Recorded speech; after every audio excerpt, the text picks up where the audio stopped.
Salve, salve galera! Sejam bem-vindos para mais um Tributologia. E o programa de hoje é o programa de número 55, gravado no domingo, dia 6 de setembro de 2020. Agosto acabou, setembro começou, já está quase na metade, o ano está acabando. Bom, amanhã é feriado da independência do Brasil, um dia para a gente comemorar, mas a gente tem mais um motivo para comemorar. Outro motivo para comemorar que nós temos foi a decisão proferida pela primeira turma do STJ, garantindo o direito à defesa prévia na execução fiscal. Essa decisão do STJ adotada essa semana foi muitíssimo importante para quem atua em execução fiscal, na defesa do contribuinte na execução fiscal e principalmente na defesa daquele considerado responsável. O assunto, ele é um assunto muito espinhoso, é um assunto muito complexo. Por quê?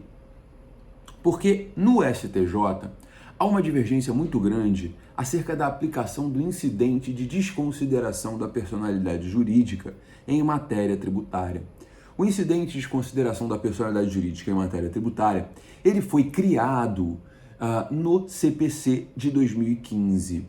E desde então há esse debate. Aplica-se ou não o incidente em matéria tributária? A execução fiscal comporta ou não a instauração do incidente de desconsideração da personalidade jurídica? Bom, quem me acompanha sabe que eu sou um defensor da instauração do incidente por um fundamento muito simples. O fundamento que me faz defender a instauração do incidente é o fato de que o incidente garante o exercício do contraditório da ampla defesa. Eu sou um defensor do contraditório da ampla defesa, que está previsto no artigo 5º, inciso 35 da Constituição, ou seja, é uma garantia fundamental, mas, além disso, foi trazido esse dispositivo para dentro do CPC, lá no artigo 3º, garantindo o contraditório à ampla defesa. E com base nisso, eu vislumbro que a instauração do incidente de desconsideração da personalidade jurídica vai garantir exatamente esse contraditório. Contraditório que é a base do nosso processo. Mas, Gabriel, quando é que acontece o incidente? Vocês vão me perguntar. Quando é que aconteceria o incidente? Como é que funciona na prática, Gabriel? Na prática, o ponto é o seguinte. A Lei de Execuções Fiscais, a Lei 6.830 de 1980, é a lei que vai regulamentar a execução da dívida ativa, quer seja ela tributária ou não tributária.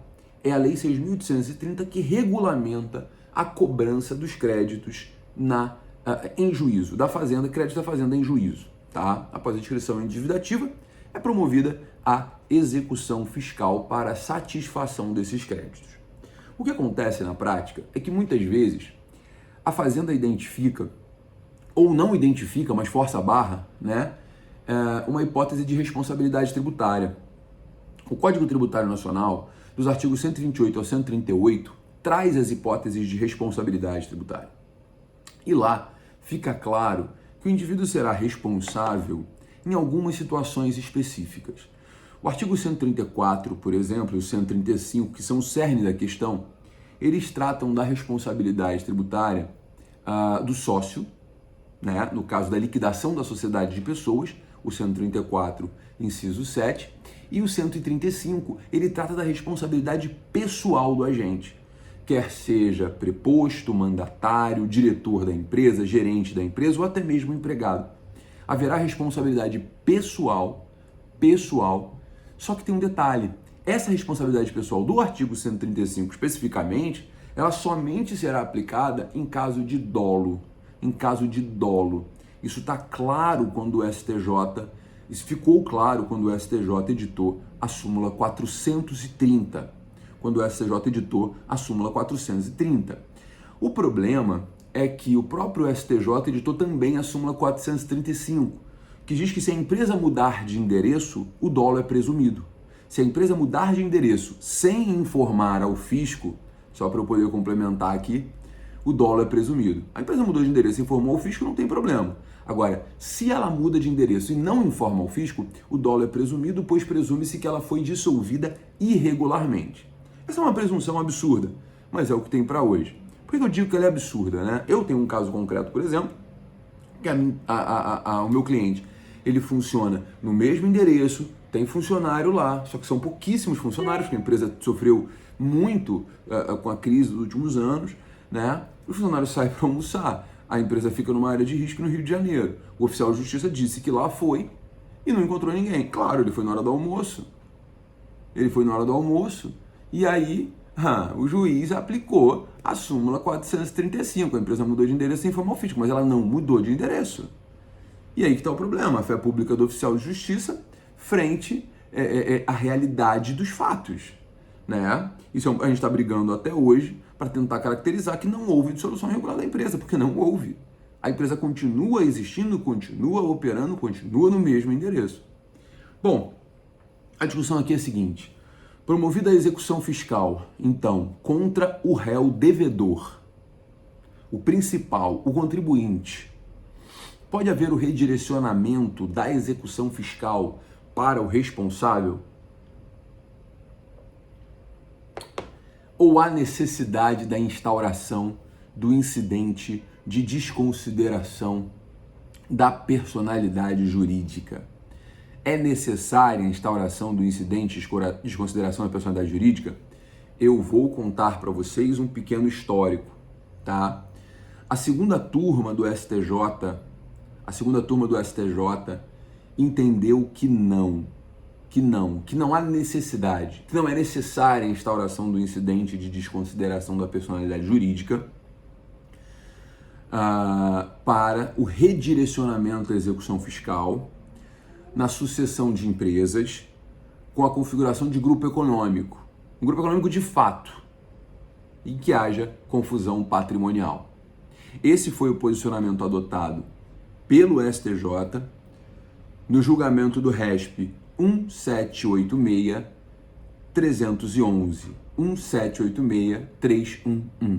relatoria do ministro Francisco Falcão, em 9 de maio de 2019.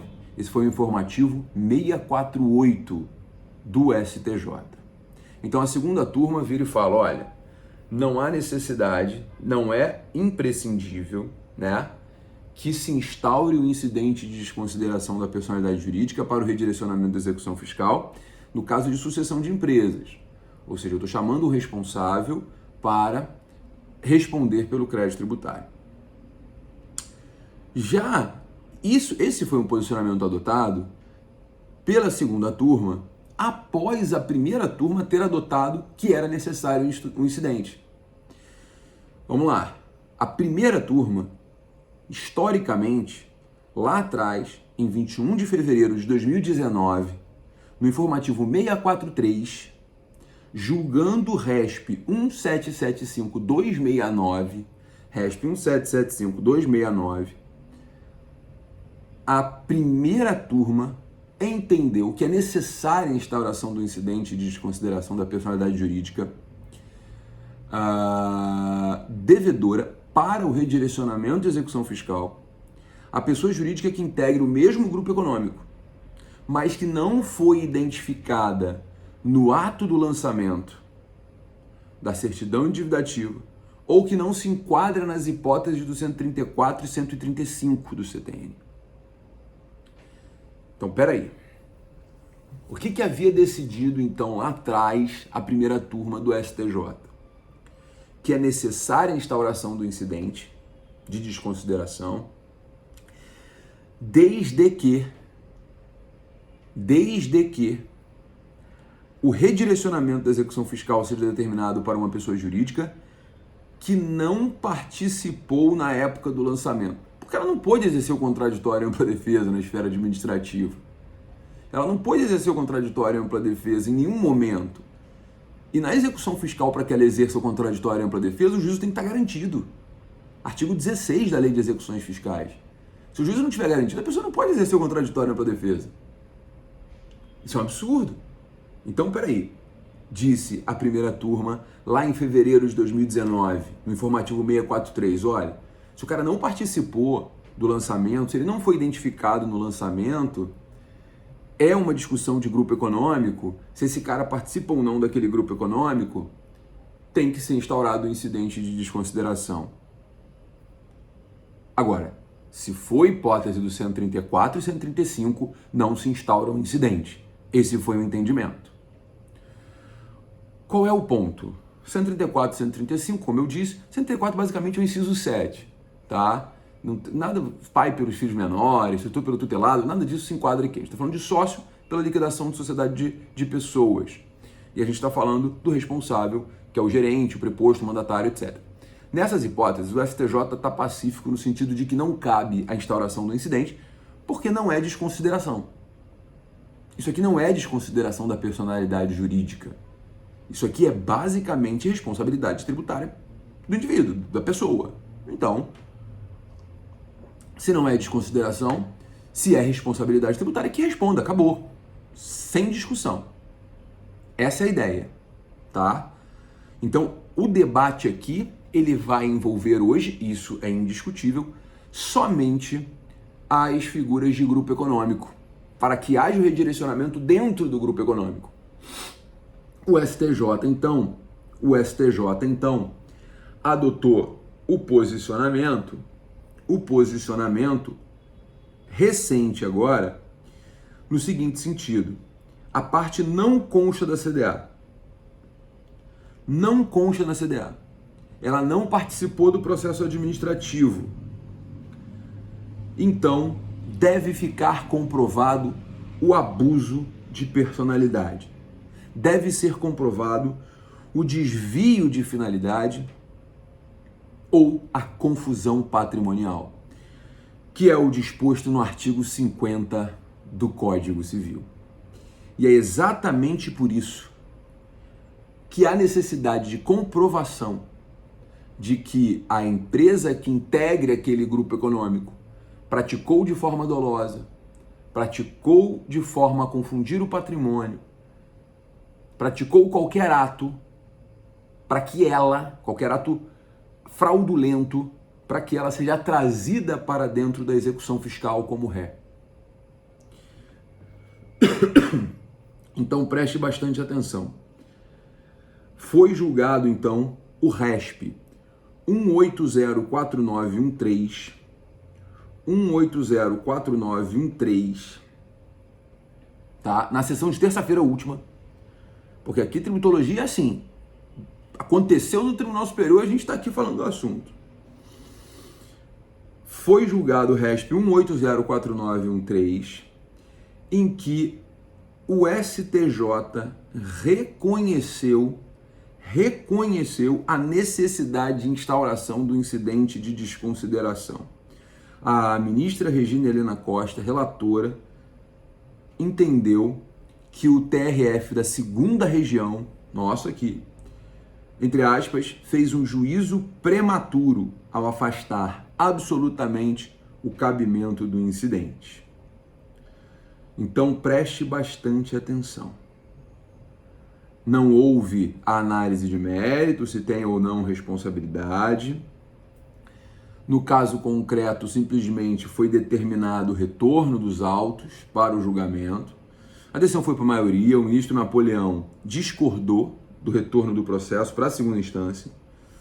Ele entendeu que era questão de direito, que poderia perfeitamente ser analisada, e aí eu vou abrir aspas aqui para ler parte do voto do ministro Napoleão. Ele diz o seguinte: as pessoas físicas integrantes do controle acionário da empresa executada transferiram para terceiros o patrimônio, de modo que a empresa ficou absolutamente zerada em termos patrimoniais, ou seja, a execução fiscal está predestinada à frustração. O executado não tem patrimônio, isso caracteriza, a meu ver, a tal fraude, afirmou ele ao discordar dos colegas de turma. O que eu digo para vocês com bastante honestidade é o seguinte: falar que foi fraude é fácil. A questão é provar a fraude. A Fazenda Nacional, ela alega que todo e qualquer ato é fraudulento. Ela alega que qualquer alteração de titularidade é fraudulenta. O indivíduo pega um imóvel e dá para a mãe, é fraudulento. A mãe dá para o filho, é fraudulento. Pode ser. Pode ser. O dolo, ele não se presume. Esse raciocínio é um raciocínio basilar no direito. O dolo, ele não se presume. O dolo não é presumível, eu vou repetir. Então, o dolo tem que ser provado. E o direito ao contraditório e à ampla defesa tem que ser garantidos. Portanto, é um precedente do STJ muitíssimo importante acerca da aplicação do incidente de desconsideração. Eu voto a favor do incidente, muito feliz com a possibilidade da instauração do incidente. Gostei muito dessa decisão, sempre fui um defensor do incidente de desconsideração da personalidade jurídica. Espero que esse seja o posicionamento predominante, porque com certeza, em razão da divergência entre primeira e segunda turma, isso vai parar na sessão, que vai ter que decidir em embargo de divergência em algum momento, né? Então, galera, o Tributologia de hoje termina com muita felicidade, apesar dos últimos terem sido muito tristes, né? Porque as decisões foram favoráveis à União. Eu não fico triste quando a decisão é favorável à União, eu fico triste quando a decisão é injusta, é diferente. Muitas vezes a decisão é favorável à União e eu defendo isso. Eu acho que incide tributo em determinada situação que a jurisprudência não estava deixando incidir. Mas nesse momento aqui eu realmente fico feliz, porque é uma garantia do contraditório e ampla defesa que está sendo trazida para o contribuinte. Então, hoje, quem está me assistindo aí, que está na advocacia, pense no seguinte: artigo 134 e 135 não tem incidente. Isso já está pacificado no STJ. Grupo econômico, redirecionamento dentro do grupo econômico. Primeira turma entende que cabe o incidente de desconsideração, aplicando o artigo 50 do Código Civil, ou seja, a necessidade de comprovação de dolo, a necessidade de comprovação de abuso de personalidade, desvio de finalidade ou confusão patrimonial. Já a segunda turma entende que não. A segunda turma entende que não há necessidade de instauração do incidente, ok? Beleza? Bom, esse foi o Tributologia de hoje, foi um Tributologia processual, né? Foi um Tributologia processual para a galera aí que atua com o direito tributário na prática. Eu sou um advogado de contencioso, né? Eu também faço consultoria, eu sou especializado em planejamento tributário, mas eu gosto muito do contencioso. Acho que o contencioso traz um pouco mais de emoção para a vida, né? E buscar esses precedentes realmente vale muito a pena. Pessoal, eu queria agradecer o carinho de vocês, agradecer a audiência semanal. E hoje, no dia 6 de setembro, a gente está encerrando a maratona das oportunidades tributárias na crise. Eu queria agradecer todo mundo que se inscreveu, todo mundo que participou da maratona. Eu queria pedir a vocês, se inscrevam no meu canal do YouTube, tem muito material legal lá. Se inscrevam no meu Instagram, que todo dia tem notícia nova de direito tributário. E vamos juntos construindo um direito tributário mais justo em prol do direito tributário, e não de um lado, não do lado da fazenda, não do lado do contribuinte, mas em prol de um direito tributário justo, para que todas as partes se satisfaçam, sendo garantidos sempre os direitos fundamentais, tanto do contribuinte quanto do fisco. Bom, eu queria agradecer mais uma vez e falar que semana que vem tem mais Tributologia.